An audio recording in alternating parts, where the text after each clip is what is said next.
ఇద్దరిని భరిస్తుంది నేను వ్యాస్. ఆ విషయం నీకెందుకు తెలియడం లేదు? You are nothing but a failed story. Failed story.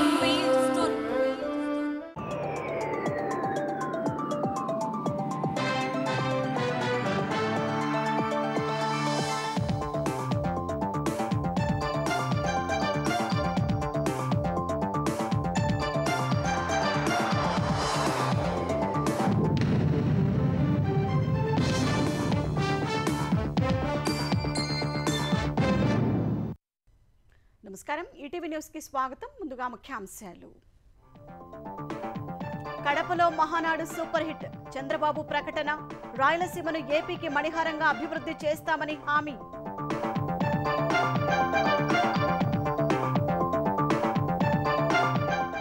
ఆర్థిక ఉగ్రవాదులు అత్యంత ప్రమాదకరమన్న చంద్రబాబు.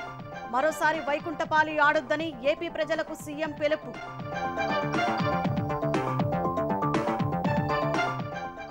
వైసీపీ హయాంలో తప్పు చేసిన వారిని శిక్షించే పని సాగుతోందన్న లోకేష్.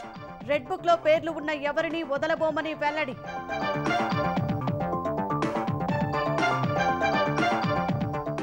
గులాబీ దళంలో కవిత కలకలం. బీఆర్ఎస్ ను బీజేపీలో కలిపే కుట్ర చేశారని వ్యాఖ్య. కేసీఆర్ మాత్రమే తనకు నాయకుడని స్పష్టీకరణ. బీఆర్ఎస్ బీజేపీ ఒప్పందం ముసుగు తొలగిందన్న కాంగ్రెస్. గులాబీ దళాన్ని తామెందుకు విలీనం చేసుకుంటామని కమలదళం.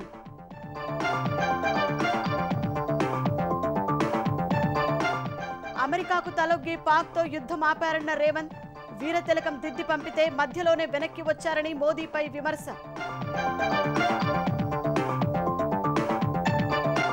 ఉగ్రవాదంపై పోరులో దేశం ఏకమైందన్న ప్రధాని. పీఓకే ప్రజలు త్వరలోనే భారత్లో కలుస్తారని రక్షణ మంత్రి రాజ్నాథ్ వ్యాఖ్య. గద్దర్ సినీ అవార్డులు ప్రకటించిన తెలంగాణ సర్కార్. ఉత్తమ చిత్రం కల్కి. Best actor Allu Arjun. దర్శకుడు నాగ్ అశ్విన్.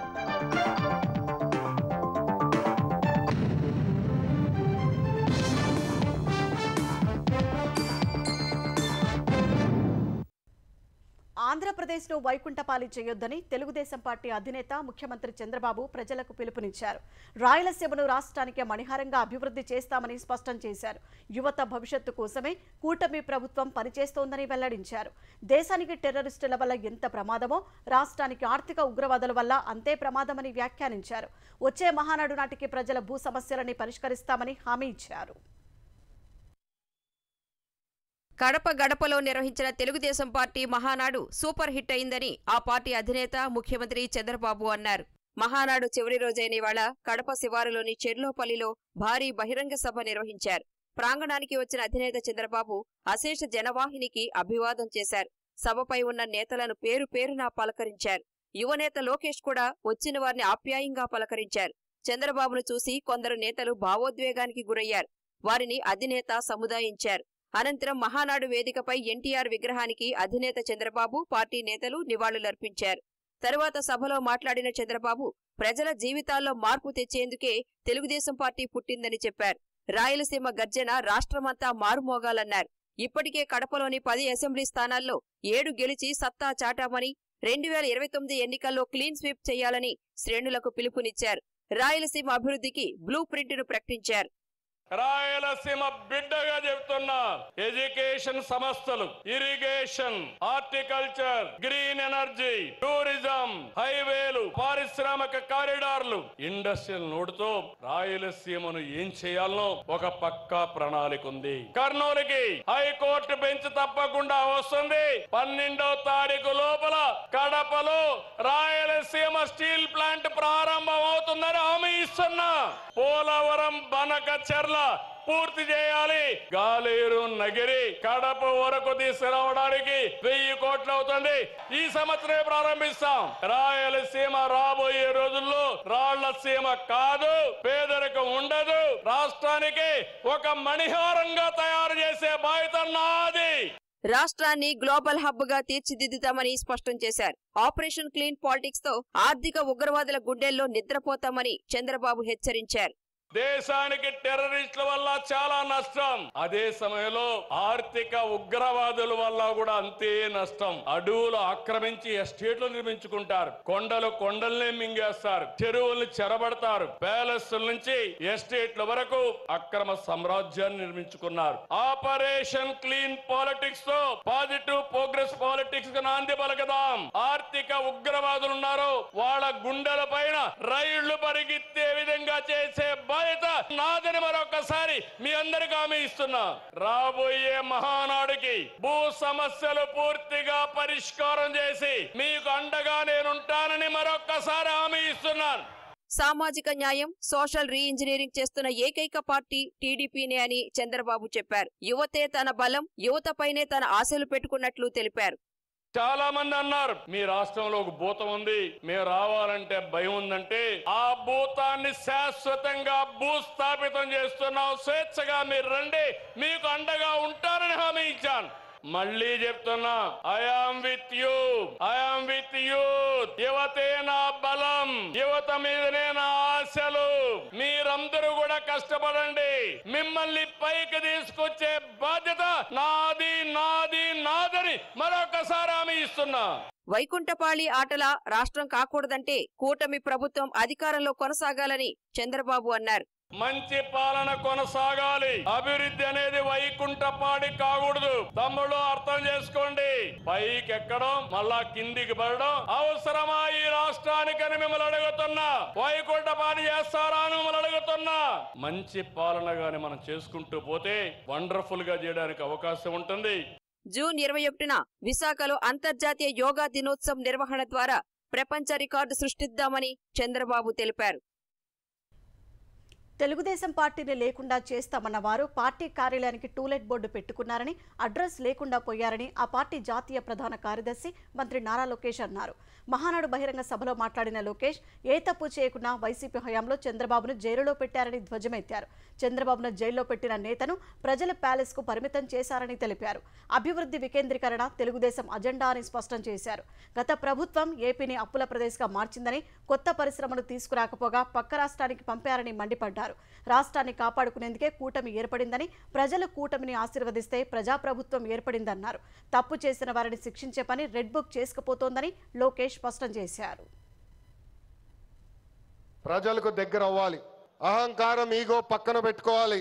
అహంకారం ఉంటే ఏమవుతుందో మనందరం చూసాం. 151 సీట్లు ఏమైంది? 11 అయ్యాయి. అందుకే నేలపై ఉండాలి. ప్రతిపక్షంలో ఉన్నట్టు మనం అందరం వ్యవహరించాలి. 3 పార్టీలు కలిసినప్పుడు చిన్న సమస్యలు రావటం సహజమే. విడాకులు, మిస్ ఫైర్లు, క్రాస్ ఫైర్లు ఎట్టి పరిస్థితుల్లో జరిగేదానికి లేదని కార్యకర్తలందరికీ నేను తెలుపుతున్నా. ఎర్ర బుక్ అని ఏడుస్తున్నారు. ఎవరైతే చట్టాన్ని ఉల్లంఘించి ప్రజల్ని, కార్యకర్తలు ఇబ్బంది పెట్టారో చట్టపరంగా వాళ్ళపైన యాక్షన్ తీసుకుంటానని నేను చెప్పా. ఎర్ర బుక్ అంటే ఒకడికి గుండుపోటు వచ్చింది, ఒకడు బాత్రూమ్ లో కాలు జారి చెయ్యి ఎర్రగొట్టుకున్నాడు, ఇంకొకడు ఏమయ్యాడో మీ అందరికి తెలుసు. అర్థమైందా రాజా? కేసీఆర్ నుంచి తనను దూరం చేసే కుట్ర జరుగుతోందని బీఆర్ఎస్ ఎమ్మెల్సీ కవిత ఆరోపించారు. బీఆర్ఎస్ని గంపగుత్తగా బీజేపీలో కలిపే ప్రయత్నం చేస్తున్నారని ఆక్షేపించారు. తండ్రికి రాసిన లేఖను బయటపెట్టిన లీకు వీరులను గుర్తించమంటే గ్రీకు వీరుల సొంతింటి ఆడబిడ్డపై సామాజిక మాధ్యమాల ద్వారా దుష్ప్రచారం చేస్తున్నారని మండిపడ్డారు. ఇతర నేతలకు నోటీసులు వస్తే హంగామా చేసిన వారు కేసీఆర్కు ఇస్తే కేవలం ఎక్స్లో పోస్టులు పెట్టి వదిలేయడమేంటని ప్రశ్నించారు. తాను కేసీఆర్ నాయకత్వంలో మాత్రమే పనిచేస్తానన్న కవిత ఆయన మళ్లీ ముఖ్యమంత్రి కావడం ఖాయమని అన్నారు. భారత రాష్ట్ర సమితి అధినేత కేసీఆర్ కుటుంబంలో అంతర్గత కలహాలు స్పష్టంగా బయటపడ్డాయి. ఇటీవల కవిత రాసిన లేఖ బయటకు రావడం, కోవర్టులు అంటూ చేసిన వ్యాఖ్యలు, వాటిపై కేటీఆర్ స్పందన, అనంతర పరిణామాలపై కవిత మీడియాతో ఇష్టాగోష్ఠి మాట్లాడారు. వివిధ అంశాలపై కేసీఆర్కు 100 లేఖలు రాసిన తాను ఇటీవల తండ్రికి రాసిన లేఖను ఎవరో కావాలనే లీక్ చేశారని చెప్పారు. ఆ కోవర్టులెవరో చర్యలు తీసుకోవాలని డిమాండ్ చేస్తే తనపై దుష్ప్రచారం చేస్తున్నారని మండిపడ్డారు. తనకు నీతి వ్యాఖ్యలు చెప్పేవారు కోవర్టులు ఉన్నారంటూనే వారిపై చర్యలు ఎందుకు తీసుకోవడం లేదని సోదరుడు బీఆర్ఎస్ వర్కింగ్ ప్రెసిడెంట్ కేటీఆర్ను ఉద్దేశించి ప్రశ్నించారు. కేసీఆర్కు తాను రాసిన లేఖలో పార్టీకి వ్యతిరేకంగా ఒక్క విషయం లేదన్న కవిత వెన్నుపోటు పొడవటం తన లక్షణం కాదన్నారు. లేఖను లీక్ చేసిన కుట్రదారులెవరో బయటపెట్టాలన్నారు. తనపై కుట్ర చేస్తున్నారని చాన్నాళ్ల క్రితమే చెప్పినప్పటికీ పార్టీ కనీసం స్పందించలేదని, ఇంకో నాయకుడిపై దుష్ప్రచారం జరిగితే పోలీసులకు కూడా ఫిర్యాదు చేశారని గుర్తు చేశారు. తనను విమర్శిస్తున్న నేతలు కేసీఆర్ నీడలో ఎదిగారు తప్ప వారు చేసిన కార్యక్రమాలు ఏమున్నాయని ప్రశ్నించారు. ఉద్యమ సమయంలో కడుపులో బిడ్డను పెట్టుకుని తెలంగాణ జాగృతి ద్వారా ఎన్నో కార్యక్రమాలు చేశానని, కేసీఆర్ నుంచి ఒక్క పైసా కూడా తీసుకోలేదని తెలిపారు. కేసీఆర్కు కాళేశ్వరం కమిషన్ నోటీసులు ఇస్తే సామాజిక మాధ్యమం ఎక్స్లో పోస్టులు పెట్టి వదిలేస్తే సరిపోతుందా అని కవిత ప్రశ్నించారు. ఇంకో నాయకుడికి నోటీసులు వస్తే హడావుడి చేసి కేసీఆర్ విషయంలో ఎందుకు స్పందించలేదని అడిగారు. తాను ఏనాడు పదవుల కోసం పాకులాడలేదన్న కవిత 2019లో కుట్ర చేసి ఎంపీగా ఓడించారని, ఇది తెలిసి కేసీఆర్ తనకు ఎమ్మెల్సీగా అవకాశమిచ్చారని వివరించారు. ఢిల్లీ మద్యం కేసులో పేరు వచ్చినప్పుడు పదవికి పార్టీకి రాజీనామా చేసేందుకు సిద్ధపడితే కేసీఆర్ వారించినట్లు చెప్పారు. బీఆర్ఎస్ను బీజేపీలో విలీనం చేసే కుట్ర జరుగుతోందని, తాను జైల్లో ఉన్నప్పుడే ఈ ప్రతిపాదన వస్తే వ్యతిరేకించినట్లు తెలిపారు. పార్టీకి ఎంపీ సీట్లు అవసరమైనప్పుడు ఒక్క సీటు కూడా రాకుండా చేశారని, ఎమ్మెల్సీ ఎన్నికల్లో అభ్యర్థులనే పెట్టలేదని ఆక్షేపించారు. కేసీఆర్ను మోసేంత పెద్దవాళ్లయ్యారా? కేసీఆర్ వల్ల సభ విజయవంతమైతే తమ వల్లే అయింది అనుకుంటే ఎలాగని ప్రశ్నించారు. పదవులు పైసలు తనకు అవసరం లేదని, కడుపులో ఒకటి పెట్టుకుని మరో విధంగా వ్యవహరించలేనని తెలిపారు. కేసీఆర్ లాగే సూటిగా మొండిగా వ్యవహరిస్తానని స్పష్టం చేశారు. రజతోత్సవ సంబరాలు అమెరికాలో ఎందుకు చేస్తున్నారని, ఇక్కడ ఎందుకు చేయడం లేదని అడిగారు.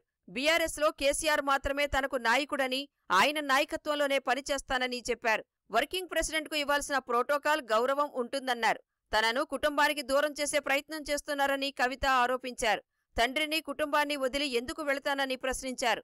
తనను దూరం చేస్తే ఎవరికి లాభమో ఆలోచించుకోవాలన్నారు. బీఆర్ఎస్ బలోపేతమే తన లక్ష్యమన్న కవిత తనను పార్టీ నుంచి బయటకు పంపే సీన్ ఎవరికీ లేదన్నారు. కొత్త పార్టీ ఎందుకని ప్రశ్నించిన కవిత ఉన్న పార్టీని బాగా చూసుకుంటే చాలని అన్నారు. పార్టీ కోసం గట్టిగా పోరాడతానన్న కవిత కేసీఆర్ మళ్లీ ముఖ్యమంత్రి అవుతారని ధీమా వ్యక్తం చేశారు.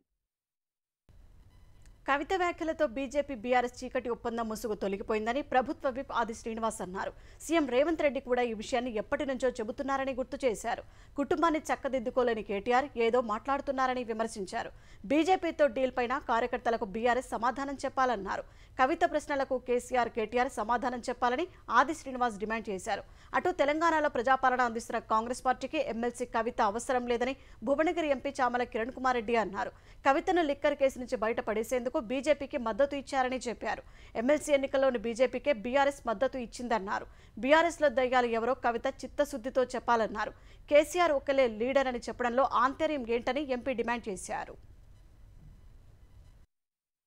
కవిత ఈ రోజు చిత్తశుద్ధితోటి వాళ్ళ నాయన దగ్గర వాళ్ళ నాయనే ఒక్కడే లీడర్, మిగతా లీడర్లు కాదని చెప్పడం, కాళేశ్వరం మీద ఈ రోజు ఇన్వెస్టిగేషన్ జరుగుతున్న సమయంలో సోదరుడు అమెరికా పోవడాన్ని కూడా తప్పుపడుతూ మాట్లాడినట్టుగా తెలిసింది. కవిత గారికి ఈ రోజు తెలంగాణ ప్రజల ముందు వాస్తవాలు చెప్పాలనుకుంటే ఉట్టి మాటలు లేఖలతో కాదు, ఆ దయ్యాలు ఎవరో పేర్లు చెప్పాల్సిన అవసరం ఉంది, వాళ్ళ మీద ఎంక్వైరీ పెట్టాల్సిన అవసరం ఉందని తెలియజేస్తున్నాం.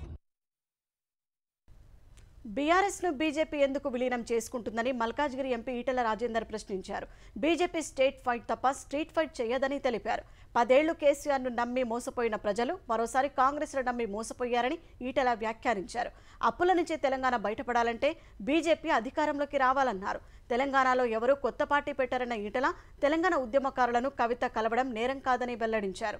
కాళేశ్వరం కమిషన్ విచారణకు హాజరవుతారని చెప్పారు. నాయకుల మధ్య మాట్లాడుకొని ఇనుపకంచెలేసింది వాళ్ళ డాడీ, వాళ్ళ నాన్నే చేసింది. నాయకుల ఫోన్లను ట్యాపింగ్లో పెట్టడం, కుటుంబ సభ్యుల ఫోన్ కూడా ట్యాప్ చేయడం, ఒకరి దావతలకు ఒకరు పోకుండా ఉండడం, ప్రతిపక్ష పార్టీల నాయకులు పలకరించడం నేరమనేటువంటి కల్చర్ని నేర్పింది కేసీఆర్ గారు. దాన్ని కొనసాగిస్తున్నాడు రేవంత్ రెడ్డి. కాబట్టి నేను అంటున్నాను, మొదటి నుంచి కొట్లాడుతున్నా, నాయకుల మధ్య పలకరించుకునేటువంటి కల్చర్ ఉండాలి, సంస్కారం ఉండాలని కోరుతున్నాను. బీజేపీతో పనిచేయాలనుకుంటే బీఆర్ఎస్ ఎప్పుడో పొత్తు పెట్టుకునేదని ఆ పార్టీ నేత వినోద్ కుమార్ స్పష్టం చేశారు. కవితలో ఇంత ఆవేదన ఉందని ఇవాళే తెలిసిందని, ఆమెతో మాట్లాడే ప్రయత్నం చేస్తానని తెలిపారు. అన్ని సర్దుకుంటాయని పూర్తి విశ్వాసంతో ఉన్నారని వినోద్ చెప్పారు. రాజకీయాల్లో ప్రకంపనలు సహజమని, చాలా పార్టీలో ఇలాంటి ప్రకంపనలు చూశామని వెల్లడించారు. ఈ అంశంలో బీఆర్ఎస్ మొదటిది కాదు, చివరిది కాదని వినోద్ కుమార్ అన్నారు. సంక్షేమ పథకాలకు లబ్ధిదారుల ఎంపికలో అత్యంత జాగ్రత్తగా వ్యవహరించాలని అధికారులకు ఉప ముఖ్యమంత్రి భట్టి విక్రమార్క దిశానిర్దేశం చేశారు. ఖమ్మం, కొత్తగూడెం జిల్లాలకు సంబంధించిన అభివృద్ధి కార్యక్రమాల అమలు, భవిష్యత్తు కార్యాచరణపై మంత్రులు తుమ్మల నాగేశ్వరరావు, కోమటిరెడ్డి వెంకటరెడ్డి, పొంగులేటి శ్రీనివాస్ రెడ్డితో కలిసి భట్టి సమీక్ష నిర్వహించారు. ధాన్యం కొనుగోళ్లు, ఇందిరమ్మ ఇళ్లు, భూభారతి, వచ్చే వర్షాకాలంలో సీజనల్ వ్యాధులు ఎదుర్కోవడంపై సన్నద్ధత సహా కీలక అంశాలు చర్చించారు. అన్ని సంక్షేమ కార్యక్రమాలను ప్రజల్లోకి విస్తృతంగా తీసుకెళ్లాలని సూచించారు. ఈసారి రికార్డు స్థాయిలో ధాన్యం సేకరిస్తున్నామని చెప్పారు. సన్నవడ్లకు బోనస్ ఇవ్వడంలో ఎలాంటి లోపాలు జరగవద్దని స్పష్టం చేశారు. ఇందిరమ్మ ఇళ్ల లబ్ధిదారుల ఎంపిక పారదర్శకంగా జరగాలన్నారు. పూర్తి స్థాయిలో భూభారతి అమలుకు సిద్ధమవుతున్నామని భట్టి వివరించారు. తెలంగాణ ప్రభుత్వం సుదీర్ఘ విరామం తర్వాత తెలుగు సినిమాలకు అవార్డులను ప్రకటించింది. 2024 సంవత్సరానికి ఉత్తమ చిత్రంగా ప్రభాస్ నటించిన కల్కి 2989 AD ఎంపికైంది. కల్కి దర్శకుడు నాగ్ అశ్విన్ ఉత్తమ దర్శకుడి పురస్కారానికి ఎంపికయ్యారు. ఉత్తమ నటుడిగా అల్లు అర్జున్, నటిగా నివేదా థామస్ అవార్డులు అందుకోనున్నారు. జూన్ 14న హైటెక్స్లో నిర్వహించే కార్యక్రమంలో గద్దర్ అవార్డులను ప్రదానం చేస్తారు. తెలుగు సినిమాలకు గద్దర్ పేరుతో అవార్డులు ఇస్తామన్న తెలంగాణ సర్కారు ప్రకటనకు అనుగుణంగా 2024 సంవత్సరానికి సహజ నటి జయసుధ నేతృత్వంలోని జ్యూరీ పురస్కార విజేతల్ని ప్రకటించింది. ఉత్తమ చిత్రంగా ప్రభాస్ హీరోగా నటించిన కల్కిని ఎంపిక చేసింది. రెండో ఉత్తమ చిత్రంగా పొట్టేల్, మూడో ఉత్తమ చిత్రంగా లక్కీ భాస్కర్లను జ్యూరీ ఎంపిక చేసింది. ఉత్తమ బాలల చిత్రంగా 35 చిన్న కథ కాదు సినిమా ఎంపికైంది. ఉత్తమ ప్రజాదరణ చిత్రంగా చరిత్ర విభాగంలో రజాకార్, జాతీయ సమగ్రత విభాగంలో కమిటీ కుర్రాళ్లు సినిమా గద్దర్ అవార్డులకు ఎంపిక. గత ఏడాది కలెక్షన్లు కొల్లగొట్టిన పుష్ప 2లో నటనకు అల్లు అర్జున్ ఉత్తమ నటుడి పురస్కారానికి ఎంపికైతే 35 చిన్న కథ కాదు సినిమాలో నటనకు నివేదా థామస్ ఉత్తమ నటి అవార్డుకి ఎంపికైంది. కల్కి దర్శకుడు నాగ్ అశ్విన్ బెస్ట్ డైరెక్టర్ పురస్కారానికి ఎంపికయ్యాడు. ఉత్తమ తొలి పరిచయ దర్శకుడిగా కమిటీ కుర్రాళ్లు చిత్రానికి యదువంశీ పురస్కారానికి ఎంపికయ్యాడు. సరిపోదా శనివారంలో నటనకు ఎస్జే సూర్య ఉత్తమ సహాయ నటుడు, అంబాజీపేట మ్యారేజ్ బ్యాండ్ సినిమాలో నటించిన శరణ్య ప్రదీప్ ఉత్తమ సహాయ నటి పురస్కారాలకు ఎంపికయ్యారు. మత్తు వదలరా 2కు సత్య, వెన్నెల కిషోర్ సంయుక్తంగా హాస్యనటుడి అవార్డుకి ఎంపికయ్యారు. రజాకార్ సినిమాకు సంగీతాన్ని అందించిన బీమ్స్ ఉత్తమ సంగీత దర్శకుడిగా అవార్డు అందుకోనున్నారు. ఊరి పేరు భైరవకోన చిత్రానికి సిద్ శ్రీరామ్ ఉత్తమ నేపథ్య గాయకుడు, పుష్ప 2 చిత్రానికి శ్రేయా ఘోషల్ ఉత్తమ నేపథ్య గాయని పురస్కారాలు అందుకోనున్నారు. రాజు యాదవ్ చిత్రానికి ఉత్తమ గేయ రచయితగా చంద్రబోస్ అవార్డులకు ఎంపికయ్యారు. ఉత్తమ కథా రచయితగా మ్యూజిక్ షాప్ మూర్తి చిత్రానికి శివ పాలడుగు, ఉత్తమ స్క్రీన్ ప్లే రచయితగా లక్కీ భాస్కర్ చిత్రానికి వెంకీ అట్లూరి, గామి సినిమాకు ఉత్తమ సినిమాటోగ్రాఫర్ గా విశ్వనాథ్ రెడ్డి, ఉత్తమ ఎడిటర్ గా లక్కీ భాస్కర్ చిత్రానికి నవీన్ నూలి అవార్డులకు ఎంపికయ్యారు. ఉత్తమ కొరియోగ్రాఫర్ గా దేవరా చిత్రానికి గణేష్ ఆచార్య, ఉత్తమ ఆర్ట్ డైరెక్టర్ గా కల్కి చిత్రానికి నితిన్ జిహానీ చౌదరి, కాస్ట్యూమ్ డిజైనర్ గా కల్కీకి అర్చనారావు, అజయ్ కుమార్ అవార్డులు అందుకోనున్నారు. లక్కీ భాస్కర్ చిత్రానికి నటుడు దుల్కర్ సల్మాన్, పొట్టేల్ చిత్రానికి నటి అనన్య ప్రత్యేక అవార్డులకు ఎంపికయ్యారు. ఈసారి అవార్డుల్లో కల్కి, లక్కీ భాస్కర్ 4 చొప్పున, 35 ఇది చిన్న కథ కాదు, రజాకార్ చిత్రాలు 3 చొప్పున, పుష్ప 2, కమిటీ కుర్రోళ్లు, పొట్టేలు చిత్రాలు 2 అవార్డుల్ని దక్కించుకున్నాయి. అమెరికా అధ్యక్షుడు ట్రంప్ ఒత్తిళ్లకు తలొగ్గి పాకిస్తాన్తో కేంద్రం కాల్పుల అవగాహన ప్రకటించిందని సీఎం రేవంత్ రెడ్డి విమర్శించారు. ప్రధాని నరేంద్ర మోదీకి వీరతిలకం దిద్ది పంపితే ఆయన యుద్ధం మధ్యలో ఆపేశారని మండిపడ్డారు. యుద్ధం ఆపే ఆలోచన ఉన్నప్పుడు అఖిలపక్షంతో ఎందుకు చర్చించలేదని మోదీని నిలదీశారు. హైదరాబాద్ బాజ్పరిలో ఆపరేషన్ సింధూర్లో భారత సైన్యం వీరత్వానికి మద్దతుగా జై హింద్ ర్యాలీ నిర్వహించారు. గతంలో ఇందిరాగాంధీ పాక్ చైనాను మోకాళ్లపై నిలబెడితే ఇప్పుడు దేశ భద్రత విషయంలో ప్రధాని మోదీ రాజీ పడ్డారని తీవ్రస్థాయిలో ధ్వజమెత్తారు. పీఓకేని లాక్కోమన్నాం, బలూచిస్తాన్ విడగొట్టామన్నామన్న ఆయన పాక్ నుంచి బలూచిస్తాన్ విడగొట్టే ధైర్యం లేదా అని ప్రశ్నించారు. మోదీ కాలం చెల్లిన రూపాయి రద్దయిన 1000 నోటని విమర్శించారు. రాహుల్ గాంధీ నాయకత్వం దేశానికి అవసరమని, ఆయన ప్రధానిగా ఉండి ఉంటే పాక్ను 2 ముక్కలు చేసేవారని రేవంత్ రెడ్డి అన్నారు. ఈ దేశ ప్రధానమంత్రి యుద్ధం చేయాలనుకున్నప్పుడు, పాకిస్తాన్ మన మీద దాడి చేసినప్పుడు పార్లమెంటులో అఖిల పక్షాన్ని పిలిచి చర్చించడు. మరి యుద్ధం ఆపాలనుకున్నప్పుడు ఎందుకు అఖిల పక్షాన్ని పిలువలేదని నేను అడుగుతున్న ఈ దేశ ప్రధానమంత్రిని. ఆనాడు నీకు అవసరమైనప్పుడు మమ్మల్ని పిలిచినావు, మమ్మల్ని అండగా నిలబడ్డమన్నావు. యుద్ధం విరమించినప్పుడు మీరు అఖిల పక్షాన్ని ఎందుకు పిలవలేదు, అందరితో ఎందుకు సంప్రదించలేదని నేను వారిని అడగదలుచుకున్నా. బుద్ధిమంతుడికి సర్ది కడతానంట బొడ్రాయి కాడ భోంచేసి బోర్ల బుక్కల వండుకున్నాడు. ఈ రోజు మోడీ గారు ట్రంప్ బెదిరిస్తే యుద్ధాన్ని ఆపేసి ఇలా బీజేపీ వాళ్ళకు ఏం చూసి తిరంగ ర్యాలీ చేస్తున్నారే, ఎవరి కోసం తిరంగా ర్యాలీ చేస్తున్నారు? ఇది నీ సొంత వ్యవహారం కాదు, నీ పార్టీ వ్యవహారం కాదు. ఇది దేశ భద్రతకు సంబంధించిన విధానం. దేశ భద్రత విషయంలో యుద్ధం చేయాల్సిన సమయంలో యుద్ధం విరమించడం ద్వారా 140 కోట్ల భారతీయుల యొక్క ఆత్మ గౌరవాన్ని ట్రంప్ దగ్గర తాకట్టు పెట్టొచ్చి ఇవాళ గొప్పల కోసం ఉపన్యాసాలు బీజేపీ వాళ్ళు ఇస్తున్నారు తప్ప ఈ దేశ భద్రత పట్ల వాళ్ళకు పట్టింపు లేదు. ఆపరేషన్ సింధూర్తో ఉగ్రవాదాన్ని ఎగదోసిన వారికి తగిన రీతిలో బుద్ధి చెప్పామని ప్రధాని నరేంద్ర మోదీ ఉద్ఘాటించారు. సిక్కిం రాష్ట్ర అవతరణ దినోత్సవంలో భాగంగా వర్చువల్గా మాట్లాడిన ప్రధాని గ్రీన్ మోడల్ స్టేట్గా సిక్కిం ప్రపంచానికి ఆదర్శంగా నిలిచిందని కొనియాడారు. సంస్కృతి భిన్నత్వానికి సిక్కిం నిదర్శనమన్న మోదీ ఆ రాష్ట్రం దేశానికి గర్వకారణమని చెప్పారు.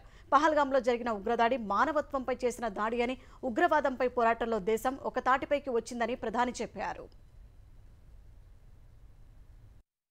सिक्किम के आप सभी लोग पर्यटन की पावर को भली भांति जानते समझते। टूरिज्म सिर्फ मनोरंजन नहीं है, ये डायवर्सिटी का सेलिब्रेशन भी है। लेकिन आतंकियों ने जो कुछ पहलगाम में किया वो सिर्फ भारतीयों पर हमला नहीं था, वो मानवता की आत्मा पर हमला था, भाईचारे की भावना पर हमला था। उन्होंने हम भारतीयों को बांटने की भी साजिश रची, लेकिन आज पूरी दुनिया देख रही है हमने एकजुट होकर आतंकियों और उनके सरपरस्तों को साफ संदेश दिया। हमने आतंकियों को ऑपरेशन सिंदूर से करारा जवाब दिया।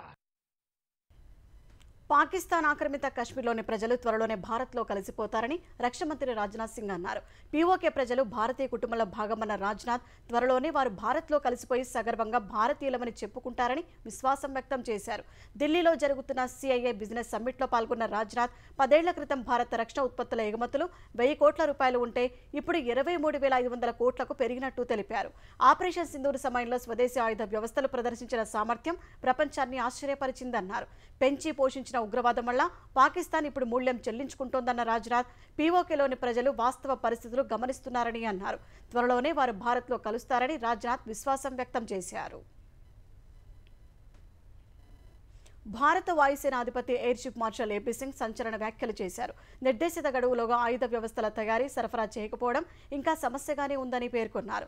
ఢిల్లీలో జరిగిన సిఐఏ బిజినెస్ సమ్మిట్లో రక్షణ మంత్రి రాజ్నాథ్ సింగ్, అడ్మిరల్ దినేష్ కే త్రిపాఠి, డిఆర్డీఓ చైర్మన్ సమీర్ వి కామత్లతో కలిసి ఎయిర్ చీఫ్ మార్షల్ పాల్గొన్నారు. దేశంలో రక్షణ ఉత్పత్తుల పరిశ్రమ సామర్థ్యం పెరుగుతోందని ఈ సందర్భంగా నౌకాదళం, వాయుసేన అధిపతులు అభిప్రాయపడ్డారు. ఒకప్పుడు తాము కోరుకున్న ఆయుధాలను స్వదేశీ సంస్థలు సమయానికి సరఫరా చేయలేవని సైన్యం భావించేదని ఏపీ సింగ్ చెప్పారు. అలాంటి సందర్భాల్లో తాము ఎక్కువగా ఇతర దేశాల ఉత్పత్తుల వైపు చూసేవాళ్లమని చెప్పారు. అయితే దేశీయంగా తయారీనే ప్రస్తుత సమస్యలకు పరిష్కారాలు చూపగలదని ప్రపంచంలో నెలకొన్న పరిస్థితుల వల్ల అర్థమవుతోందన్నారు. ప్రస్తుతం పరిస్థితులు కొంత మారినా నిర్దేశిత గడువులో ఆయుధాల సరఫరా జరగకపోవడం పెద్ద సమస్యగానే ఉందని ఎయిర్ చీఫ్ మార్షల్ పేర్కొన్నారు. మావోయిస్టు సీనియర్ నాయకుడు కున్యం హిడ్మా అలియాస్ మోహన్ను ఒడిశా పోలీసులు అరెస్ట్ చేశారు. ఈ ఉదయం బోయిపరిగూడ పోలీస్ స్టేషన్ పరిధిలోని పెట్టగూడ గ్రామ సమీపంలో కూంబింగ్ నిర్వహించిన బలగాలకు హిడ్మా చిక్కినట్లు కోరాపుట్ పోలీస్ సూపరింటెండెంట్ రోహిత్ వర్మ తెలిపారు. హిడ్మా 2007 నుంచి మావోయిస్టు ఉద్యమంలో ఉన్నట్లు వివరించారు. ఒడిశాలోని మల్కన్గిరి, కోరాపుట్, ఛత్తీస్గఢ్లోని సుక్మా, బీజాపూర్లో మావోయిస్టు కార్యకలాపాల్లో చురుగ్గా పాల్గొన్నట్లు తెలిపారు. 2020 నుంచి 2023 వరకు పలు ఎన్కౌంటర్లతో పాటు అనేక హింసాత్మక ఘటనల్లో పాల్గొన్నట్లు పోలీసులు వివరించారు. ఈటీవీ విండ్లో వచ్చిన అనగనగా సినిమాలోని ప్రతి పాత్ర అత్యద్భుతంగా ఉందని AP assembly deputy speaker Raghuramakrishnaraju కొనియాడారు. విద్యార్థుల్లో ఒత్తిడి తగ్గించడానికి ప్రభుత్వాలు ఎలాంటి చర్యలు తీసుకోవాలో అవగాహన కల్పించేట్లు ఉందని పేర్కొన్నారు. ప్రతి తల్లి, తండ్రి, విద్యార్థులు తప్పనిసరిగా చూడాల్సిన సినిమా అని రఘురామకృష్ణరాజు వివరించారు. అనగనగనగా ఈటీవీ విన్లో వచ్చిన ఆ సినిమా ఒక సమకాలీన సమస్యని ఆలోచింపజేసే విధంగా అద్భుతంగా ఆ సినిమా తీయటం జరిగింది. ఇప్పుడు విద్యా వ్యవస్థలో మరి పిల్లల మీద ఎటువంటి ఒత్తిడి ఉంటుంది అంశాన్ని కృషిస్తూ మరి అద్భుతంగా ఆ సినిమా తీయటం జరిగింది. రేరుగా చూస్తాం ఇలాంటి సినిమాలు. ఆ సబ్జెక్ట్ చెప్పినా కూడా ఎవరు యాక్సెప్ట్ చేయరు తీయటానికి. మరి ఈటీవీ విన్ యాజమాన్యం దాన్ని ప్రోత్సహించి సినిమాగా రావటానికి వారు అందించిన సహకారం అద్భుతం. విజయనగరం ఉగ్రకుట్ర కేసులో ఎన్ఐఏ దర్యాప్తు వేగవంతం చేసింది. కస్టడీలో భాగంగా విజయనగరంలో సిరాజ్, సమీర్లను విచారించిన ఎన్ఐఏ వారి నుంచి సేకరించిన సమాచారం ఆధారంగా హైదరాబాద్లో 4 చోట్ల సోదాలు చేసింది. సికింద్రాబాద్లోని సమీర్ నివాసం, మరో ప్రాంతం పాతబస్తీలో 2 చోట్ల సోదాలు చేసింది. సిరాజ్, సమీర్లతో సిగ్నల్ యాప్లో సంప్రదింపులు జరిపిన వ్యక్తి ఇంట్లో సోదాలు చేసిన ఎన్ఐఏ ఎలక్ట్రానిక్ డివైజ్లను స్వాధీనం చేసుకుంది. సమీర్తో సంప్రదింపులు జరిపిన వరంగల్కు చెందిన మరో వ్యక్తి ఇంట్లో కూడా ఎన్ఐఏ సోదాలు చేసినట్లు తెలిసింది. ఈ కేసులో నిందితులను మరోసారి కస్టడీకి తీసుకోవాలని ఎన్ఐఏ భావిస్తోంది. ఆంధ్రప్రదేశ్లోని మద్యం కుంభకోణం కేసులో నిందితులను సిట్ కస్టడీకి ఇస్తూ విజయవాడ ఏసీబీ కోర్టు ఉత్తర్వులు ఇచ్చింది. మద్యం కేసులో ప్రధాన నిందితులైన కేసిరెడ్డి రాజశేఖర రెడ్డి, విశ్రాంత ఐఏఎస్ ధనుంజయ రెడ్డి, జగన్ మాజీ వైఎస్డీ కృష్ణమోహన్ రెడ్డి, భారతీ సిమెంట్ డైరెక్టర్ గోవిందప్ప బాలాజీని 2 రోజుల పాటు కస్టడీకి కోర్టు అనుమతించింది. ఉదయం 8 గంటల నుంచి సాయంత్రం 6 గంటల వరకు న్యాయవాది సమక్షంలో విచారణ జరపాలని పేర్కొంది. మద్యం తయారీదారుల నుంచి ప్రతి నెల 60 కోట్లకు తగ్గకుండా వసూలు చేసినట్లు సిట్ గుర్తించింది. సుమారు 3,000 కోట్ల వరకు తాడేపల్లి ప్యాలెస్ పెద్దలకు చేర్చినట్లు తెలుస్తోంది. ఆ నగదుని ఎక్కడికి తరలించారో సహా మద్యం కుంభకోణంపై మరింత సమాచారం రాబట్టేందుకు నిందితులను సిట్ ప్రశ్నించనుంది. ఎగువన కురిసిన వర్షాలతో గద్వాల జిల్లాలోని జూరాల జలాశయంలోకి భారీగా వరద వచ్చి చేరుతోంది. ఎగువ నుంచి 66,000 క్యూసెక్లు ప్రాజెక్టులోకి వచ్చి చేరుతుండగా 10 గేట్లు ఎత్తి దిగువనున్న శ్రీశైలానికి అంతే నీటిని విడుదల చేస్తున్నారు. 18 ఏళ్ల తర్వాత తొలిసారి మే నెలలోనే జూరాల ప్రాజెక్టు గేట్లు ఎత్తి నీటిని విడుదల చేస్తున్నారు. అటు మే నెలలోనే ప్రాజెక్టుకు వరద నీరు వస్తుండటంతో జూరాల పరివాహక ప్రజలు సంతోషం వ్యక్తం చేస్తున్నారు.